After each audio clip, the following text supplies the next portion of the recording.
I'm not going to hide it. I do like Sebastian Vettel. And it's such a shame. He's had such bad luck last year with Ferrari. And then coming into this year, you think, oh, it's going to be great.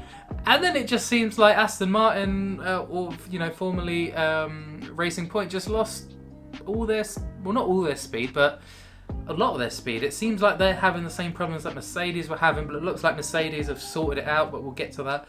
But yeah, just going on Vettel's race. Obviously, his qualifying didn't go well.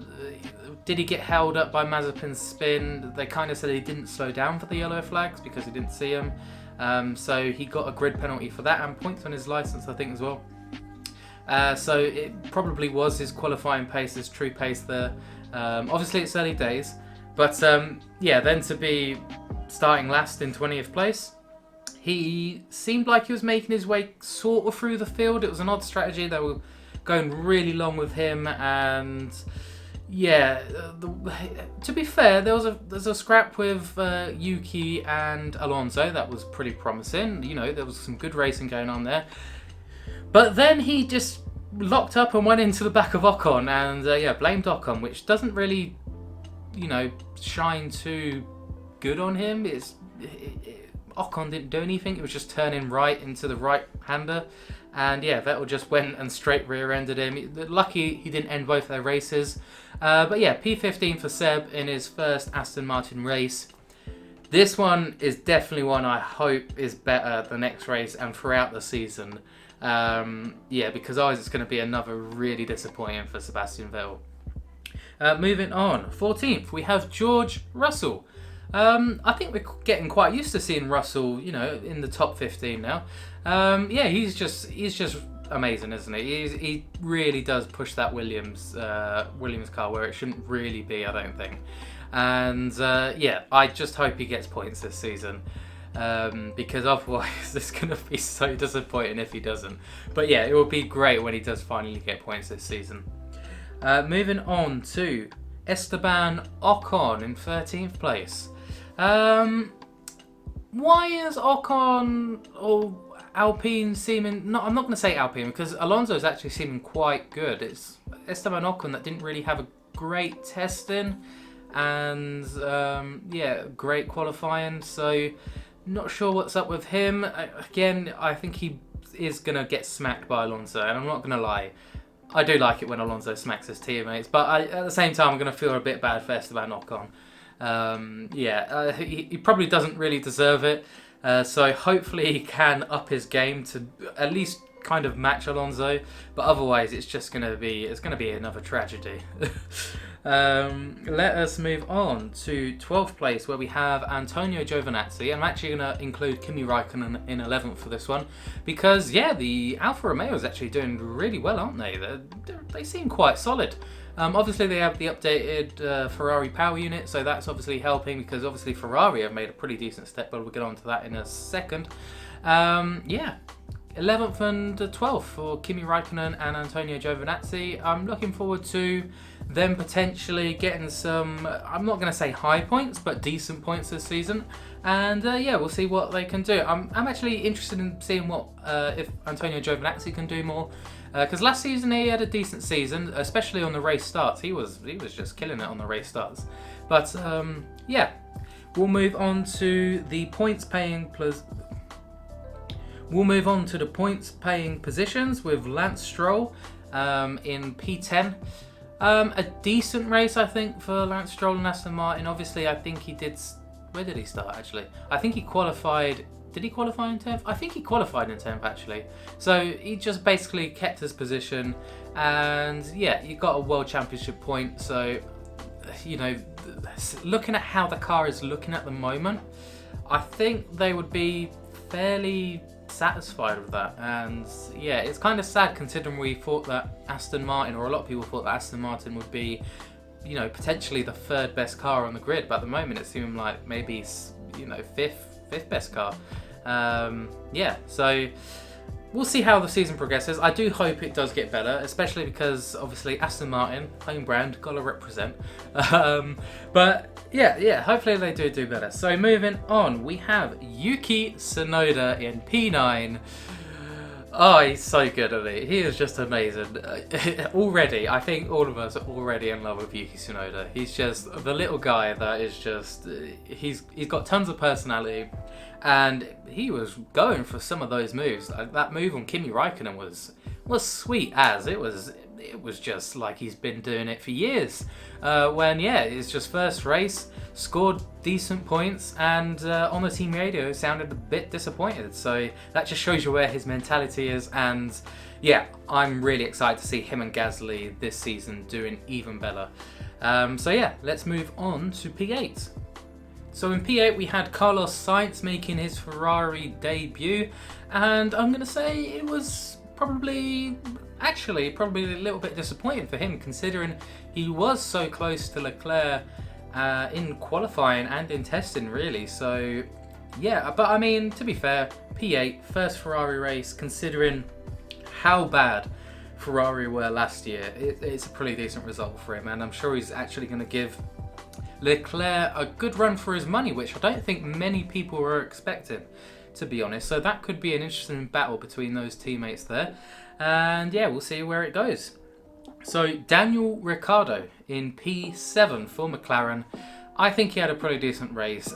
He did out-qualify Lando Norris in qualifying, which, you know, that's a pretty good start to be out-qualifying Lando Norris, considering he's already been there a year, used to the car. And, you know, Norris is no slouch. He is a good driver, but, you know, I do like Daniel Ricciardo as well. He is amazing. The honey badger. I think he's going to do super good at McLaren. I thought that maybe they could have took a podium this race, but I definitely think Lando and Daniel Ricciardo will be at the podium some point in the season. And yeah, it will be great racing. I think this season is going to be amazing, as we saw. So moving on to Charles Leclerc. Yeah, Leclerc, he's continuing to doing bits in that Ferrari, I think, even though this year it is better, and that could be where Ferrari is, you know, maybe 6th, 7th, 8th. He kind of stamped his authority on this race too, Carlos Sainz, just showing him where his place is, I think, a little bit, and that he's, you know, trying to claim number one driver. Obviously, with Ferrari giving him that massively long contract, that's like for 500 years. But yeah, in P5 we have Sergio Perez. Oh, just heart palpitations when it cut to Sergio Perez on the last corner of the formation lap, just there, engine off, heads-up display off, his wheels just, no power, and then the stewards coming out to wheel him away. You just think, God's sake, that Red Bull second seat is so cursed. But then Sergio, he just brushes them away. He's like, no, let me restart this car. I don't know what they did. They got this car restarted. Perez had to start from the pit lane, which, already it's worse than starting last. And ended up P5. P5. Once again showing that Sergio Perez is such a great driver. What a recovery drive from the Mexican. He is just, I think he is going to give Max a run for his money. Maybe not on qualifying on a Saturday, but on a Sunday, Perez can bring it. And yeah, if he was starting maybe 4th or 5th this race, I think definitely he would have put Bottas and Hamilton under pressure, and Max, to be fair. And maybe it could have potentially been a different situation, because the strategy might have been different from Mercedes, and maybe Hamilton wouldn't have won. But yeah, let's move on to P4, Lando Norris. What a race for Norris. You didn't really see too much of him, really, just because he was having such a good race, and he was just in no man's land in P4, if that makes sense. No one really behind him, and Bottas was quite far ahead of him, but I'm sure McLaren will be really happy with that, and it really shows that they have taken a step up this year as well. So yeah, great things are going to come from them, like we said with when we talked about Daniel Ricciardo. But moving into the top three, the podium positions, we have Valtteri Bottas, which at this point he is probably getting quite used to. To be fair, I think Bottas was getting a lot of slack for another third place finish, but you know, they did mess up his pit stop, and if he didn't go for that extra pit stop, you know, you take off the 23 seconds roughly for the pit stop, and then obviously take away those 10 seconds for the botched pit stop, he was only going to be maybe 3 or 4 seconds behind Hamilton and Verstappen. So, you know, it could have made it a bit more interesting, but you know, to be fair, at the front, it's what we've been waiting for, really.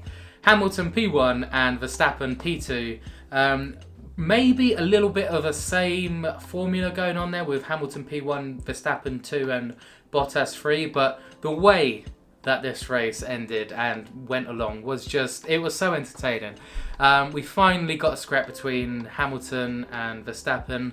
Obviously, a little bit disappointing that Verstappen, he could have maybe waited one more lap to overtake Lewis Hamilton on the straight, but he decided to send it round turn 4, and unfortunately he did go off track. So there's no really denying it, even if the stewards weren't really enforcing that at the start of the race until Red Bull started to do it. It was an illegal overtake. So yeah, again, could he have given the position back maybe slightly later, so he had a better chance on the straight, or like he wanted to, you know, just take the 5-second time penalty and see if he could pull a 5-second gap. You know, it could have maybe been possible with clean air, but at the same time, we saw that his tyres had kind of gone at that point as well when he did try catch up to Hamilton, and it was just, his rear end was starting to slide all over the place. But yeah, to finish the race, I think within, was it 5, 6, 7 tenths of Hamilton?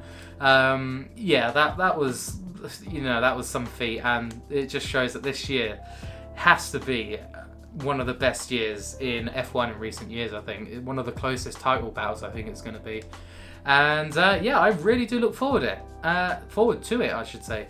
And then last thing on Lewis Hamilton winning the race, I know a lot of people might not be too happy about that. Like I said, you know, a result that we're used to. But to be fair to Hamilton, he hasn't actually won the first race of a season, I think, for 5 years or something. So yeah, that must have been on his mind, or maybe it wasn't on his mind really if you're a 7-time world champion. But yeah, I think he did have to work for this win. He did have to work.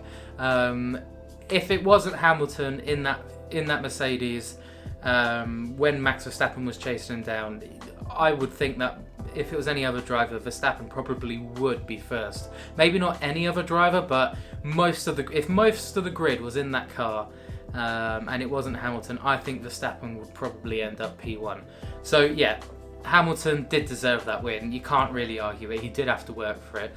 And yeah, like I said, it sets up a really good, interesting season, I think. And I can't wait for Imola, I think, is next.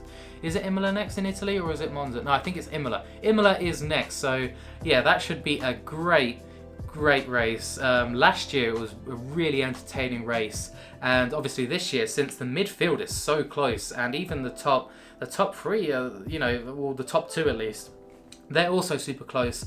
So yeah, like I said, should be a great year. And yeah, do let me know if you want me to do more of these and cover the rest of the races. And yeah, do let me know if you think I should be adding something else to this, because I think I do want to make it a series. I think it could be fun at the end of every race. I'll probably try to upload it at the end of the race, or you know, a couple of hours after the race. Obviously you have to give me time to actually make it and edit it and upload it and that. But yeah, if you did like it, maybe do consider leaving a like. Dislike it if you didn't like it. And if you are new and you do like this sort of stuff, maybe do consider subscribing and hitting the notification bell to be alerted for when new videos come out. But I think that's all from me this time. I'll see you at the next race. Goodbye and ciao ciao.